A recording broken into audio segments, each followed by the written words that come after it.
Here's something that will make you question everything you thought you knew about women's football transfers.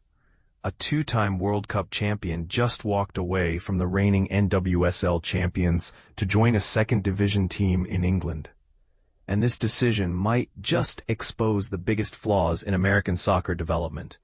Morgan Gautrat's shocking move from Orlando Pride to Newcastle United isn't your typical transfer story.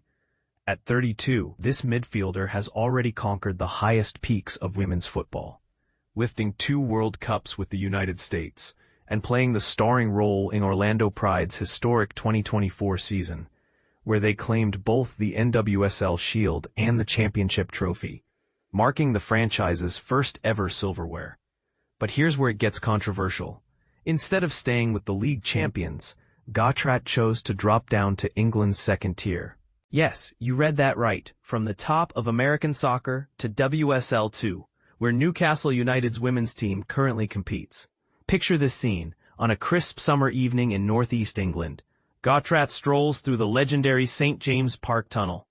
The iconic black and white imagery of supporters and players adorns the walls, accompanied by the powerful words, "United and Ready." As she emerges onto the hallowed turf and bends to touch the grass, her words capture the magnitude of the moment. This represents every footballer's ultimate fantasy. This venue holds something truly magical. The contrast couldn't be more striking. Newcastle United's men's team commands massive respect. Their rich heritage, magnificent stadium, and Premier League status speak volumes. They recently ended a 70-year trophy drought by defeating Liverpool in the Carabao Cup final. Yet their women's squad operates 2 divisions below the top flight of English football. And this is the part most people miss. Just 2 years ago, Newcastle's women were languishing in the 4th tier of English football. Players balanced their athletic dreams with full-time day jobs, squeezing in training sessions after dark. Manager Becky Langley would find herself eating dinner at 11 p.m. after washing the team's kit by hand. The players actually paid fees to participate under her guidance. Everything changed when Saudi Arabia's Public Investment Fund acquired majority control of Newcastle United in October 2021. The transformation has been nothing short of remarkable. Backed by substantial investment, the women's team achieved back-to-back promotions, landing them in WSL2, where they secured 5th place among 11 teams in their inaugural campaign at that level last May.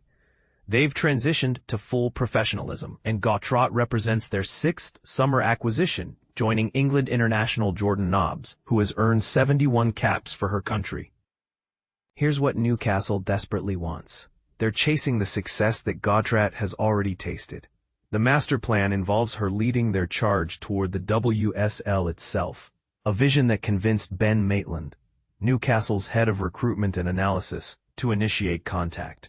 What's happening here represents an absolutely incredible project, Gautrat explains when discussing her motivation for the switch.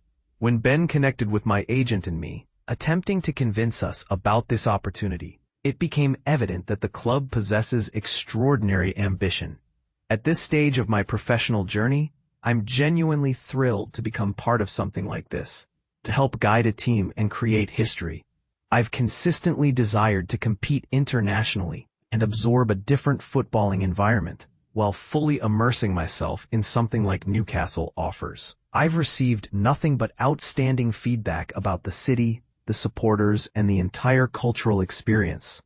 Many people back home follow the Premier League closely and understand Newcastle's significance and how passionately people support this team. This represents an exciting moment to join this movement. After having an excellent conversation with Becky, it's clear that everyone's moving toward the same objectives. For me, this presented an ideal opportunity with perfect timing. But here's where timing becomes intriguing and potentially controversial. Orlando remains competitive as the NWSL season reaches its midpoint, having just secured Lisbeth Ovalle from Mexican club Tigres for a women's football world record transfer fee of $1.5 million. Gautrat certainly wasn't surplus to requirements there. So why abandon a club like Orlando at such a crucial moment? That's an excellent question, she acknowledges. My contract included an option year, and they must inform you in advance whether they plan to exercise it. Obviously, salary cap regulations exist. Once they communicate that decision, I become a free agent, allowing me to explore opportunities worldwide within the league and assess what else might be available. This opportunity captured my attention specifically because of the project.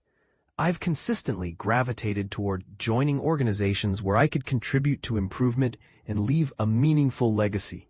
This situation won't be any different, hopefully. I've accomplished everything possible in the NWSL. I've achieved significant milestones throughout my American career, including a brief period in France with Lyon 7 years ago, though that experience wasn't positive. I've always wanted to rewrite that chapter and embrace something different. After 11 NWSL seasons, I'd argue that my technical abilities and skill set weren't always maximized because the league emphasizes athleticism and transitional play so heavily. I've long desired to come to a place like this and experience a different playing style while truly enjoying football. This observation leads to perhaps the most controversial aspect of her decision, and here's what might spark heated debate. Gautrat's pointed criticism of American soccer development. When I observe European players, they all possess this fundamental technical foundation and skill base, she argues. I believe most European players consume soccer from very early ages and become immersed in it throughout their lives. In America, it's simply different. People rarely watch the game regularly, and there aren't numerous teams with rich football culture and history. This impacts player development significantly.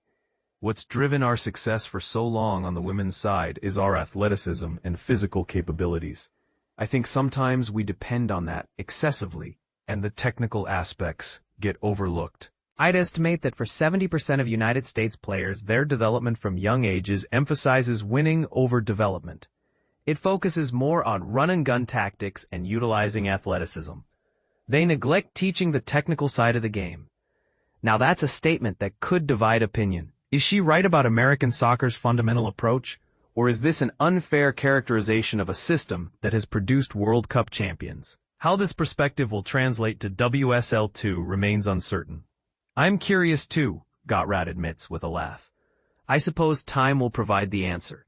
Competing at this level will present unique challenges, but as she points out, I'm at a different point in my career where I'm excited about being a leader and helping younger players develop. Winning the NWSL Championship and Shield while experiencing success provides you with that big game experience and understanding of how to extract the best from teammates, how to close out matches, and learning to manage different game situations. I believe I can really contribute. Then, it becomes about raising standards, helping players recognize the level we need to reach to accomplish our goals and arrive where we want to be by year's end. Which means promotion, correct? Absolutely, she confirms without hesitation or qualifications. Gautrat has represented the United States 88 times, most recently in 2022. Does dropping down a level represent a tacit admission that her international career has concluded? Never say never, but I enjoyed a really successful, extended period with the national team, handling extensive travel, grinding schedules, and double duty, she reflects. That created mental, physical, frustrating, and difficult times. I believe I can really contribute. Then it becomes about raising standards, helping players recognize the level we need to reach to accomplish our goals and arrive where we want to be by year's end. Which means promotion. This means promotion, which phrase the rest of the text, and emotional strain for an extended period. It would need to be special and the right moment if I were ever to return and consider that possibility. But obviously, I'd love representing my country again. I'm also at the point where I'd prefer focusing on my club. If that opportunity arose, then wonderful, and we'd evaluate the situation then. She hasn't communicated with Emma Hayes, the English head coach who has led the USWNT for the past year. International experience has always appealed, but her previous taste wasn't ideal. When you're selected first overall from college, you join the worst team from the previous season. For my development, being at Houston Dash proved challenging, she explains. I was attempting to improve within a team that wasn't performing well, and constantly experiencing flux with coaching changes and everything else. So it wasn't an ideal situation. Lyon represented the world's best team at that time. They featured some of the finest players. They maintained a training environment and playing style that suited me better than the NWSL, so when they contacted my agent, I wanted to experience all that. The training was fantastic, but numerous on-field and off-field issues arose. My husband Fabrice Gautrat, who has served as the Dash's head coach since January, is half French and relocated there with me. They had indicated they'd help him find employment, which they didn't really do. Political situations developed that I got caught in the middle of, and leading into the 2019 World Cup, I needed consistent playing time. So we returned to Chicago Red Stars, where I knew I'd play regularly. Naturally, she hopes Newcastle will prove different. It helps that we speak English, she notes, though this might represent a significant underestimation of the Geordie accent's complexity.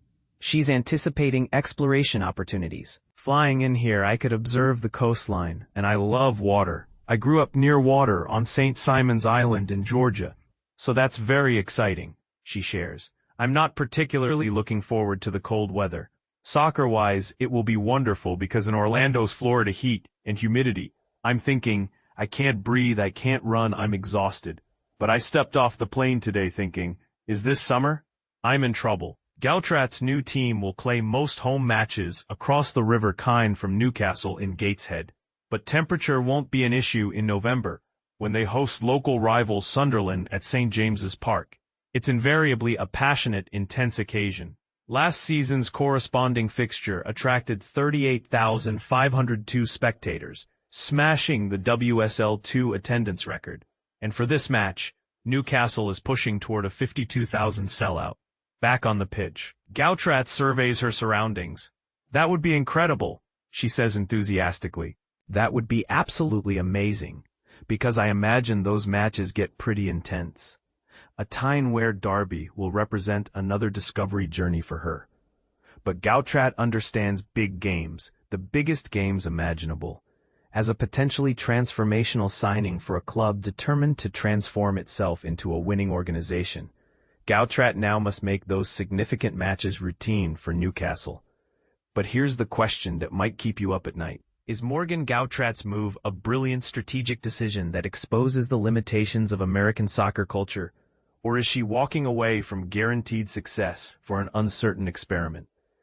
And more controversially, does her criticism of American soccer development hit too close to home, or does it reveal uncomfortable truths about a system that prioritizes athleticism over artistry?